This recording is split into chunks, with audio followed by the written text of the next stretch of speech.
staying away from it for a reason. And this is the aspect that I think the government doesn't want you to know about. This is the aspect of the phenomenon that the powers that be don't want you to know about. And it's so huge, and they fear the impact so much that they actually have a term for it. And it's called catastrophic disclosure. And tonight we're going to kind of dive into this, what this is, what this means, and what catastrophic disclosure could possibly be. And I think you're going to be really surprised by the end of this episode, because it's going to get kind of wild, kind of crazy, and there's going to be evidence to back up some of the claims that I'm making. So please stick with me. I'll be right back. So 2017, you guys know, New York Times did an article about ATIP and Pentagon's program to study UAP phenomenon. And at that time, it seemed like disclosure was going to happen. Hillary Clinton was talking openly about it. You can even look at WikiLeaks, John Podesta emails. He was an advisor to Bill Clinton, and was helping Hillary Clinton during her presidential campaign. And he had emails going back and forth with Tom DeLonge, and before, this was when Tom DeLonge was putting together To the Stars Academy with Lou Elizondo and Hal Puthoff. And I'm sure if you watch my channel regularly, you know what I'm talking about. And To the Stars Academy was this, this push to try to bring young people into the fold about UAPs, because I think that they were preparing disclosure. And in recent years, there's been CIA people like John Ramirez speaking about this 2027 date, and that, we're going to have to get people, one of the quotes, now this is a paraphrase, but he was basically saying we're going to have to get people acclimated to this, because when these things show up, they're going to be like, what the hell's going on? There could be mass panic. So I think that we're moving towards something. A lot of people say that disclosure isn't dictated by the government or powers that be. It's not dictated by human leaders at all. It's dictated by the NHI themselves.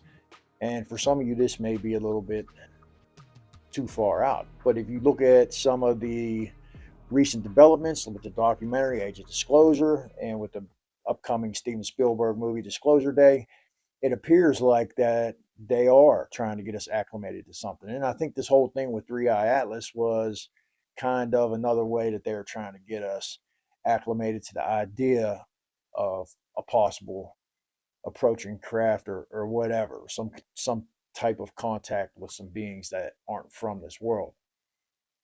So we're going to look at this. This is going to be basically the subject matter of today's episode. So I want you guys to get some soda, strap in, get something to eat. It's going to be a great show. So please stick with me. I'll be right back. Check out this clip. That's what we would do if there was like a mass landing. Would we just simply prepare for a conflict, or would we actually initiate something? That's right. A scary thing. Well, I think the dialogue we're having now in this country, even with the recent legislation that passed through the legislature and is on its way up to the president's desk, even with that, we're kind of preparing the U.S. population, at least, and by extension, the world population, into that reality that there is a presence here, and that we need to explain this presence. Because if they show up and we continue to do what we did before in previous decades, and they show up, there will be mass panic. But if you understand that these are real, and we have 5 years from 2022, or maybe now 4 years, if they come in 2027, for the U.S. government to prepare the people about what is up there. And in many ways, I think the word got out within the government that they're showing up in 2027, and we better be prepared. And if not, there's going to be a lot of explaining to do. And so I think that dialogue has happened within inside the government, in certain areas inside the government, that we need to prepare. And that's why in 2017, that set a clock of 10 years. And why Lou Elizondo earlier in this year said, just find a hobby for 5 years. And it'll all be out in 5 years. And he said that this year, so that was 2027. So I guess it was the 60s, right?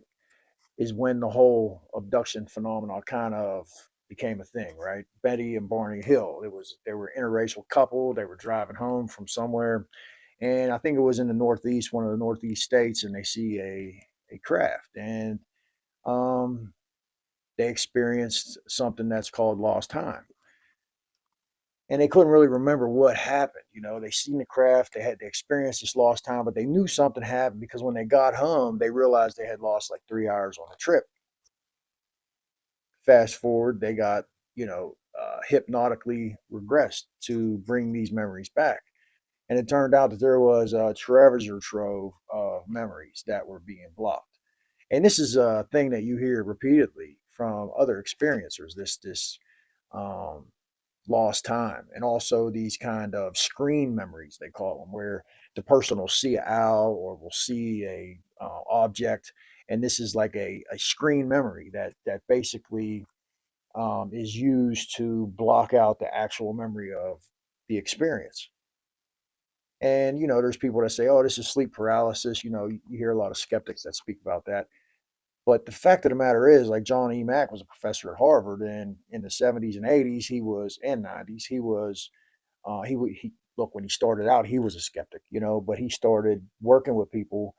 He was a clinical psychologist or psychiatrist, and he started hypnotizing people. And what he found was that people from all walks of life, from different parts of the globe, were all telling this same story and these experiences of lost time and these abduction experiences. Some of them very traumatic, very scary, and a lot of them had to do with taking eggs from women or taking sperm from men. Kind of strange things. So there's been some talk of hybrid programs, and I find it very, very interesting that at one of the UAP hearings recently, I think it was the one with Dylan Borland, but I'm not sure, Representative Bobert, um, she had obviously been read in on something, because you could tell by the way that she asked the question. She was asking if any of the whistleblowers had seen evidence of a hybridization program. In other words, was there human alien hybrids walking around? And was there like an ongoing hybridization program, possibly involving the government and NHI? And I find that very interesting that she asked that question. And it really made me think that she maybe had heard something inside of a skiff. I don't know what you guys think. I think I'm going to include that clip here. But the further we go down this rabbit hole, just abductions, and I always tried to stay away from the abduction. If you watch my channel long enough, I didn't really cover abductions too much. It was just kind of too far out. But I think it's something that we're going to have to look at, because the more time that passes and the more information that comes out, the stranger this thing gets. And it's like almost as if it's almost like these conspiracy theories. Like 20, 30 years ago, there was all these, you would hear these stories and there would be evidence and you would read into it and you'd be like, man, that's crazy. This, did this happen? And then, people would call you a conspiracy theorist. Then years later, you're proved right.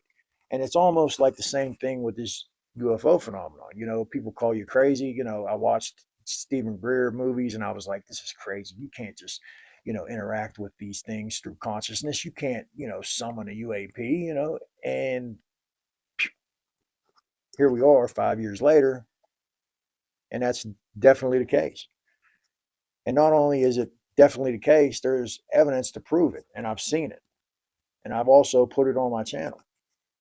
And you see it all over TikTok. Listen, all those videos of footage and people doing these C5 experiments and recording these orbs.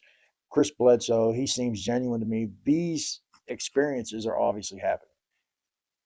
Not everybody's into faking videos.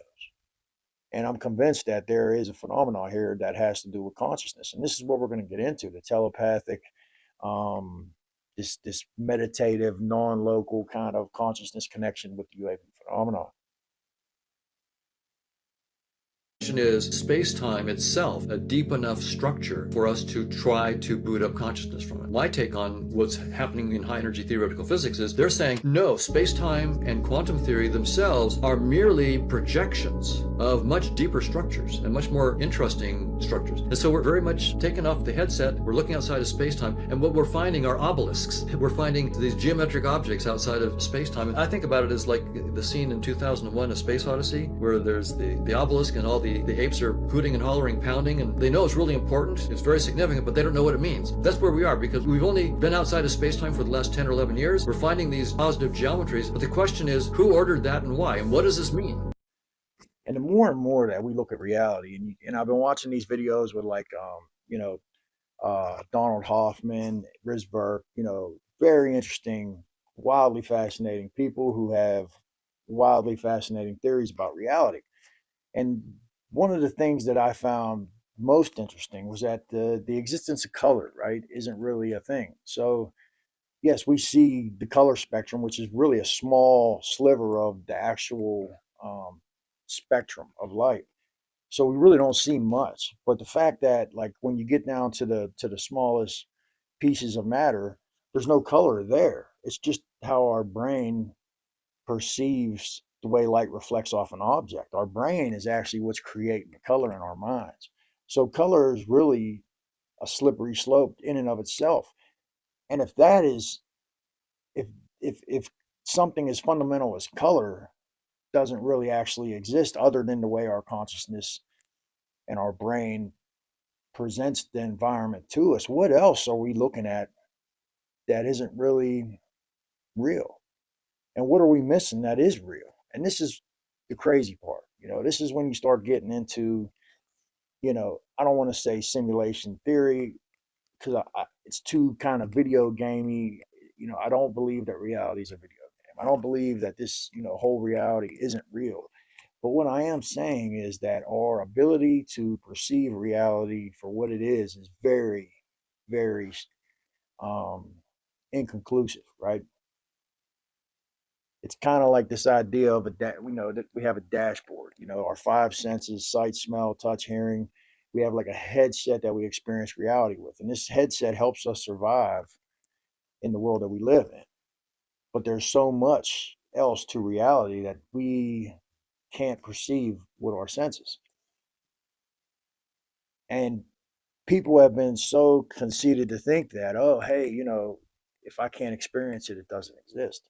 And I think now, especially with the advancements with, military radar and different instruments that they're able to see different spectrums of light and different wavelengths and whatnot. Like I believe Ryan Graves was the one that said, they had upgraded their sensors, and that's when they started seeing UAP in their training, where they were training. For those of you who don't know, Ryan Graves was the fighter pilot who testified at one of the first UAP congressional hearings with David Grush and David Fravor. And he made it kind of like a point, that once the instruments were upgraded, this is when they started seeing the objects. And then the objects started appearing to them in the visible light spectrum, almost kind of saying, hey, peekaboo,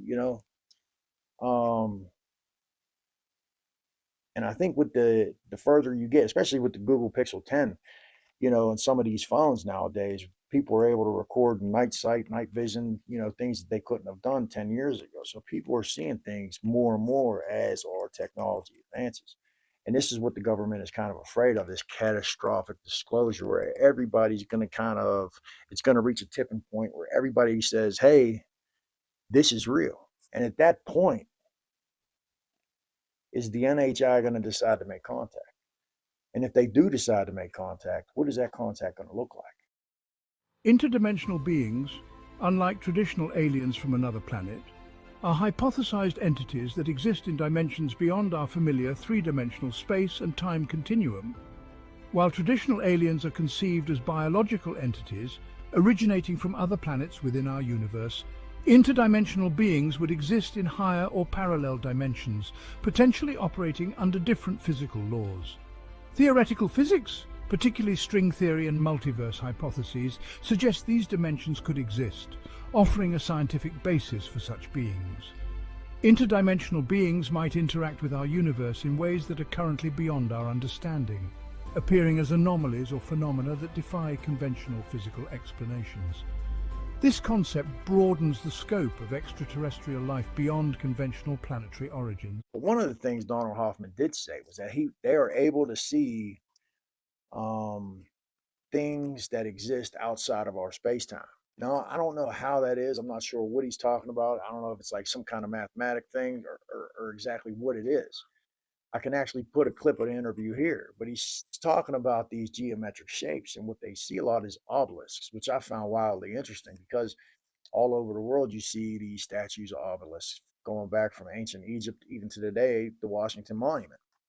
And here's this, this professor, that is heavily into this idea that our reality is experienced through a headset and that there is something outside of space-time that basically is the real world, and what we're experiencing is something else, basically a simulation type of thing. But what they're seeing outside of space-time is these geometric shapes, geometric structures, obelisks, things of this nature. So I found that really interesting, right? And then a lot of the UAP, so Skywatcher team listed 9 categories of UAP that they've recorded and interacted with. And Skywatchers, Jake Barber, Gary Nolan, Matthew Pines, uh, Michael Batista, it's these psionic assets, they call them, the ones that go into these types of meditative states, and then these objects appear at this site they call the range. And they use this thing called the dog whistle, some kind of technology where they're able to like send out frequencies, and it kind of draws these things, these beings, these craft, whatever the fuck they are, they start showing up. But the funny thing, and the thing that I think is most interesting, is a lot of them are these geometric shapes, tetrahedrons, and upside down pyramids, and just strange shapes. Some of them look like jellyfish, or one of them is a manta ray. They got these classifications for these UAP that they're seeing. Some of them are these shape shifting orbs. Other ones look like chandelier type things. So there's a huge range of things that they're seeing in the sky when they go out to this range and do these experiments. And look, Gary Nolan, he's a Stanford University professor, microbiologist or whatever, has all these patents. He's not the type, he's not like a kooky UFO guy.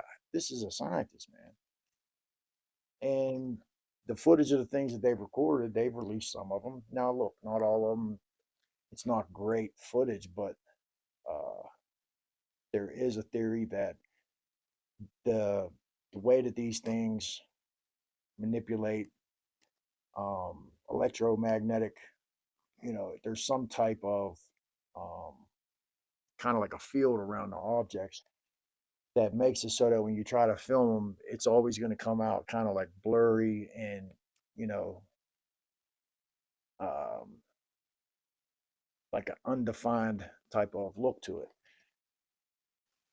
But the other side of the coin here is the symbolic downloads, shared visions, like telepathic messages, hardcore, super complex synchronicities, and like emotional communication.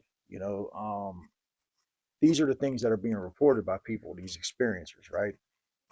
Jake Barber was the Air Force helicopter mechanic who said that he was recruited into a top secret, basically working for defense aerospace contractors in conjunction with the Air Force to retrieve craft technologies, and at one point these tough books.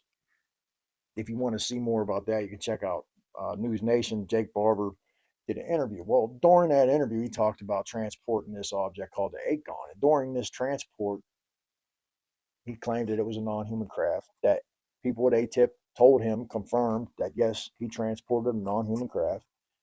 And during this transport, he had this deeply emotional reaction. and he felt like he had this emotional connection with something that was involved with this craft, that he said it was like a divine feminine, like a motherly presence that brought him to tears, to the point where he felt like he wasn't going to be able to fly the helicopter. And you look at Chris Bledsoe's experience with the lady. You know, Chris Bledsoe, he's like one of these experiencers. The strange thing about him is you got people from NASA, the Vatican, CIA, all kind of converging on Chris Bledsoe and his family, trying to find out what he knows because of his experiences with the phenomenon. And he also spoke about these mental impressions, these emotional communications, synchronicities, um, and these downloads, visions. You know, he said he was taken up on a craft and shown some crazy things. Actually, made a prediction for 2026 about a new awakening on the planet. And the time that he said, I think it was between Easter and like August, you know, that this great awakening is supposed to happen, which is kind of funny because it coincides with the release of Steven Spielberg's movie Disclosure Day and some of the rumors about Trump making some kind of admission about this whole phenomenon in July.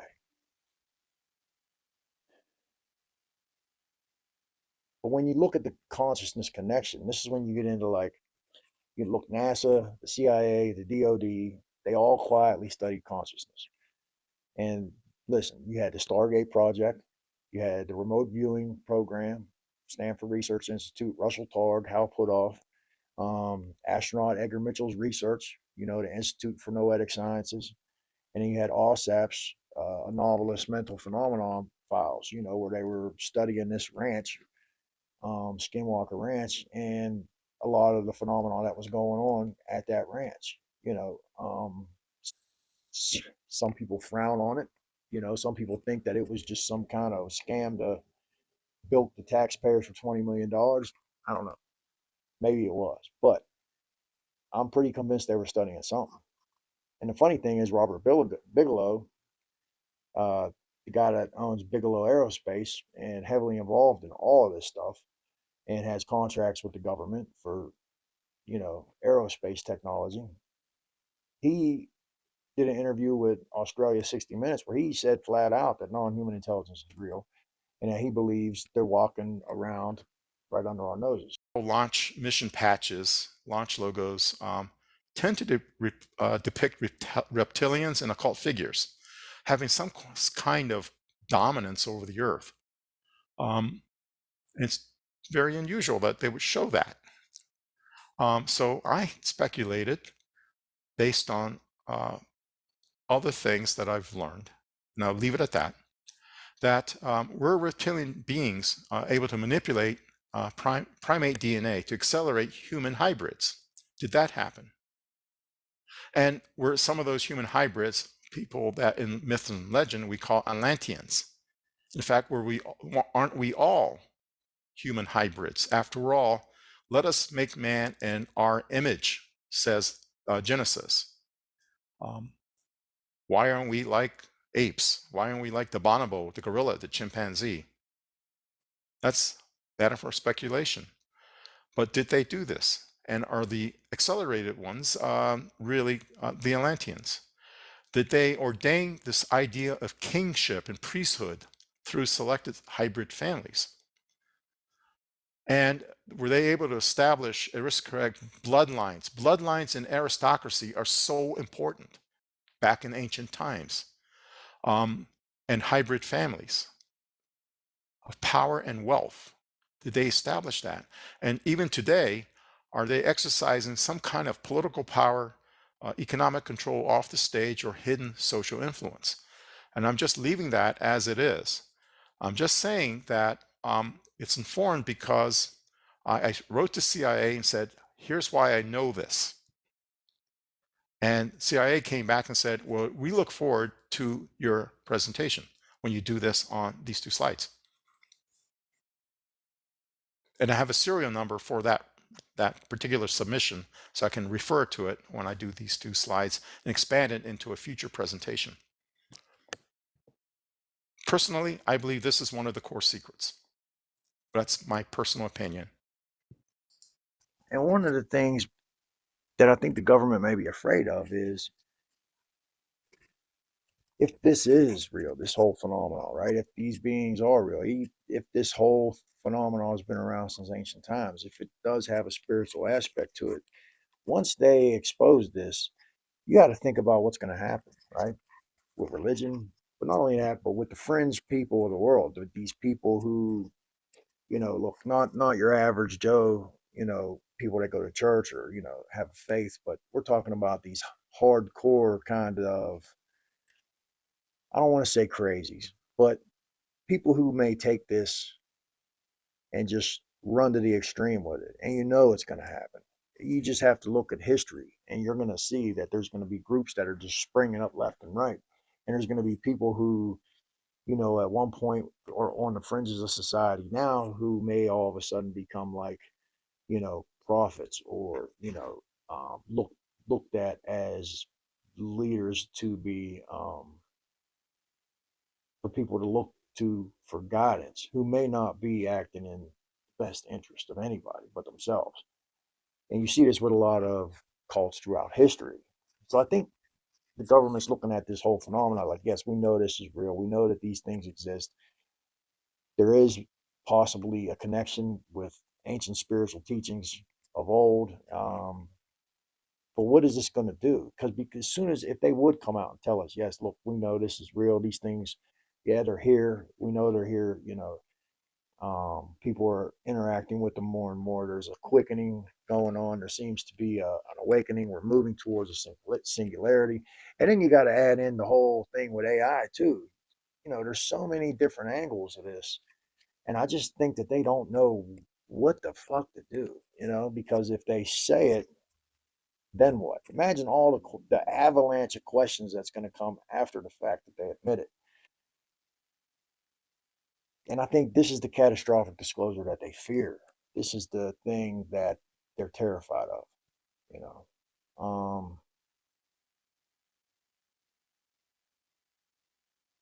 What's it going to do to global stability? And listen, there's people in economics, bankers and stuff, who are actually talking about this, trying to get around, figure out what this is going to do to the value of the dollar. Like, these are the conversations that are going on right now. David Grush was at Wall Street. This is known, giving a lecture about this because these people want to know what this is going to do to the economy. It's just wild, man. And for decades, we tried to force the UAP mystery into a language of machines, propulsion systems, alloys, crash retrievals, radar tracks. But the deeper you go, the stranger it becomes. I mean, because the phenomenon doesn't behave like technology, it behaves like something else. It appears and disappears without inertia, it responds to attention, it interacts with witnesses in ways that feel symbolic, emotional, and even intimate. And again, experiencers describe something that sounds less like a craft and more like a presence. Across cultures, across centuries, across belief systems, people report the same patterns: lights that communicate without words, encounters that feel like dreams but leave physical traces, visions that reshape lives, and moments of contact that feel more spiritual than mechanical. Maybe that's why the government has always struggled with this topic. Um, you can classify metal, you can hide a crash site, you can bury a program, but how do you contain something that interacts with consciousness? How do you regulate an experience that feels closer to a vision than a vehicle? If the phenomenon is spiritual in nature, or even partially so, then it doesn't fit in any of our boxes. Not religion, not science, not national security. It forces us to confront the possibility that reality is layered, that intelligence comes in forms we don't understand, and that contact might not happen through landing gear, but through awareness. And maybe that's the real reason behind the fear of catastrophic disclosure, not because humanity can't handle the idea of others, but because we might not be ready for what those others reveal about ourselves.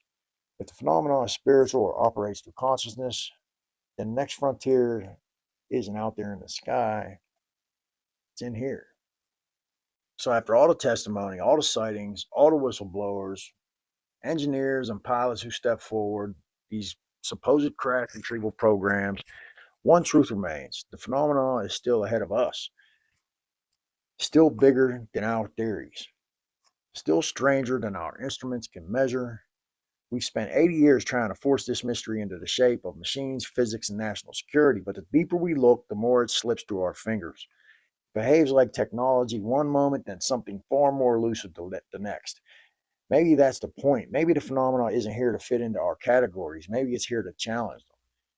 And as we move into the future, something else is rising alongside this mystery, something humanity has never had before, and that's artificial intelligence.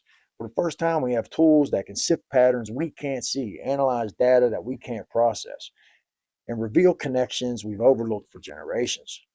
Not to replace human intuition, but to amplify it, to help us notice what the phenomenon has been showing us all along. Because if this intelligence, whatever it is, interacts with consciousness, perception, and awareness, then AI may become the bridge between our world and whatever lies beyond it.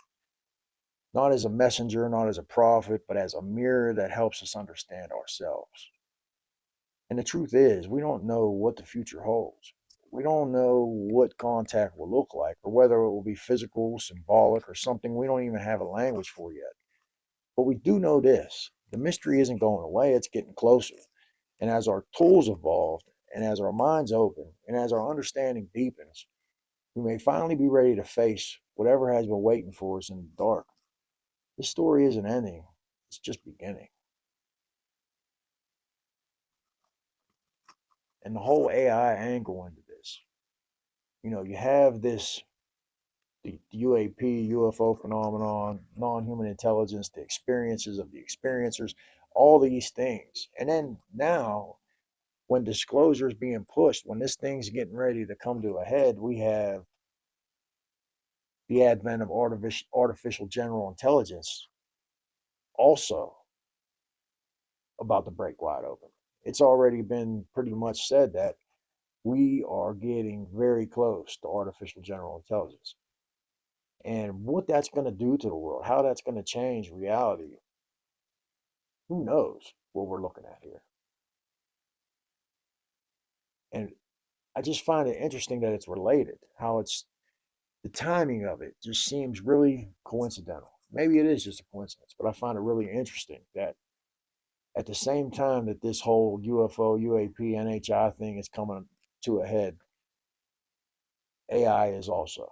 So it's going to be a wild next couple of years, and I'm going to be here with you guys to cover it all. So please, if you like this episode, please hit the like, subscribe, share it to a friend, share it to two friends, and I'll see you tomorrow.